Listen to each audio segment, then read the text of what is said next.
Je suis Guagor Grace Josué. Mon nom d'artiste c'est Djembe Josué. Je suis percussionniste. J'ai été forcément initié par les tambours de l'église, par les anciens qui jouaient, qui m'ont influencé par la musique. Précisément depuis 2001 que j'ai commencé la musique. J'ai commencé à faire les scènes depuis 2001, sinon en 2000 déjà.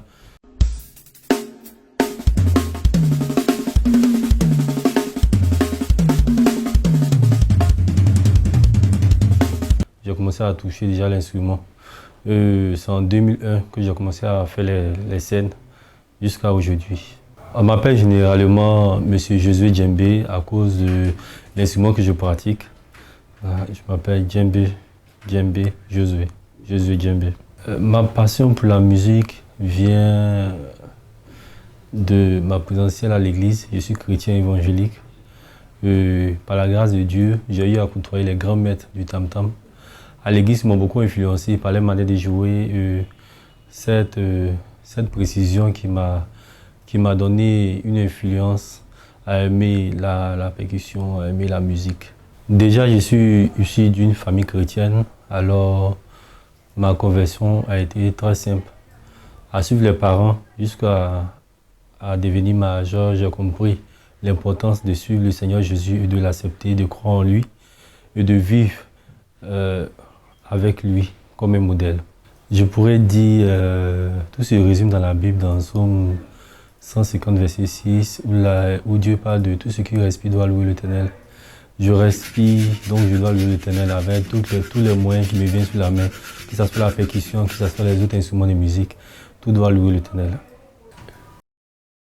Je pense qu'il est arrivé des moments où le Seigneur a transformé ma vie au travers de mon instrument, où il m'a apporté assez de soutien spirituel, où j'ai perdu mes parents, où j'étais vraiment déprimé. Il a fallu la musique, il a fallu la pratique de la musique toujours, la musique chrétienne, la musique religieuse, la musique de Dieu, de Jésus, qui m'a beaucoup fortifié, qui m'a apporté à me rapprocher de lui. Ma plus grande épreuve dans la musique, dans ma vie chrétienne, c'est d'être vraiment abandonné par tout le monde.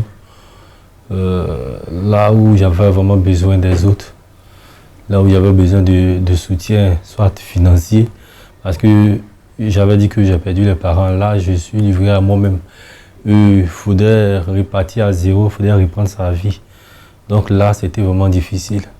Et à ces moments-là, dans les débuts, forcément quand tu es orphelin, tu as une approche, mais après tout le monde t'abandonne, tout le monde te délaisse. C'est dans ces moments-là que j'ai eu vraiment besoin de Dieu, j'ai eu vraiment besoin de soutien.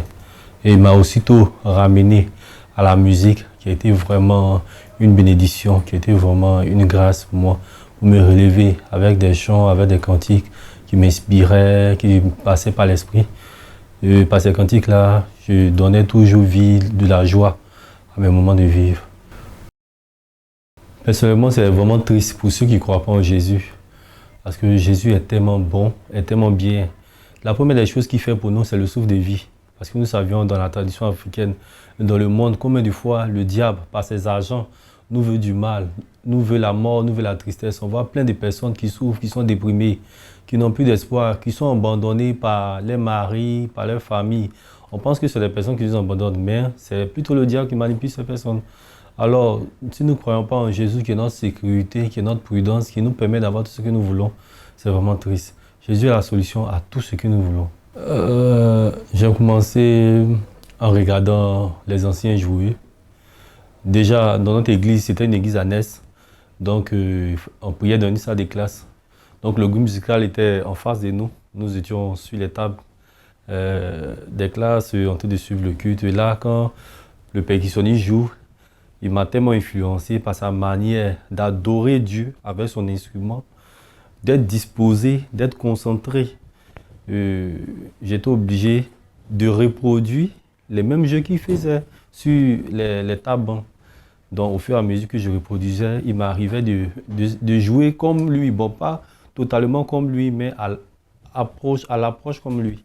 Et ça m'a beaucoup influencé. Et petit à petit, j'ai eu à fréquenter d'autres musiciens où je les côtoyais à écouter. Ce qui était un avantage pour moi, c'est que j'apprenais rapidement. J'apprenais rapidement en regardant les autres, jouer. Ça m'influençait beaucoup. Et par la grâce de Dieu, un grand frère m'a sollicité un jour pour venir l'accompagner dans son culte, qui n'a rien à voir avec ma communauté. Et c'est ce jour-là qu'il y a eu la grâce de Dieu sur ma vie, à reproduire les mêmes choses que l'autre faisait. Et c'était vraiment fantastique. Je bénis Dieu pour ce projet qui m'a pris assez d'années de réflexion. C'est d'aider les jeunes musiciens, mes jeunes frères, qui admirent aussi l'instrument que je pratique, à vraiment être initiés dans la chose, à commencer à apprendre, à développer aussi. Et autre chose, c'est de cofonder une salle de répétition à Yopougon, où j'ai 2 cofondations d'une salle de répétition où les jeunes musiciens, les artistes même viennent répéter pour se former. Déjà, ma vie spirituelle, c'est ma vie artistique parce que je suis chrétien. Et à chaque fois que je respire, comme j'ai dit dans le psaume 150, verset 6, je dois louer le Seigneur. Donc, les deux se jumellent ensemble. Je dois toujours être en harmonie avec mon art et ma vie spirituelle parce que sans la spiritualité, en tant qu'artiste, tu es vide. Aujourd'hui, les plus grands défis des chantres, des artistes, des musiciens chrétiens, c'est les concurrences inutiles qui n'ont pas lieu d'être.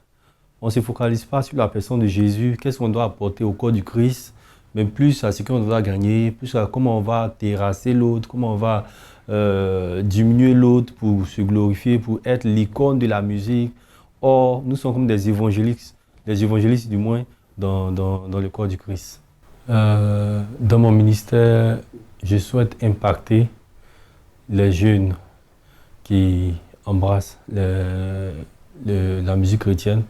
Je souhaite partager la délivrance, partager l'évangile vrai, partager la conversion, partager la lumière, partager la guérison au travers de mon talent, au travers de la musique chrétienne. Aujourd'hui, en tant qu'un lévite, en tant qu'un chrétien, je souhaite que la musique ivoirienne ou le talent des musiciens aujourd'hui est une forme de délivrance, une forme de puissance dans les communautés, dans les églises. Qu'elle soit là pour transformer, de la manière David prenait là pour soulager Saül. Il faudrait que aussi les musiciens, au travers de leurs instruments, puissent apporter la paix que les hommes cherchent dans la musique, la paix que les hommes cherchent dans le monde qu'ils ne trouvent pas. Nous sommes aussi des pasteurs au travers de notre instrument, nous sommes aussi des prophètes au travers de notre instrument. Il faudrait que nous soyons aussi la puissance, la main de Dieu au travers de notre manière de jouer. Les chrétiens et les musiciens, les chantres, doivent toujours prier sans cesse, Parce qu'aujourd'hui, les forces du mal sont très déchaînées contre nous, contre notre ministère. Aujourd'hui, nous sommes devant, dans toutes les églises, les chants sont devant pour apporter l'adoration, pour disposer l'atmosphère avant que le prédicateur ne vienne. Et si nous sommes affaiblis, ça serait vraiment une chute pour le corps du Christ. La prière est très importante. Le chrétien doit prier à chaque moment, pas forcément matin, midi, soir, non, à chaque instant. À chaque instant, il faut être toujours en communion. C'est comme si tu parlais avec Dieu. Il faut être toujours en contact avec Dieu. Plus tu es en contact avec Dieu, plus il t'inspire, plus il te révèle assez des choses, plus il t'emmène dans une conduite que d'autres vont trouver bizarre, mais qui est la bonne. Au nom de Jésus.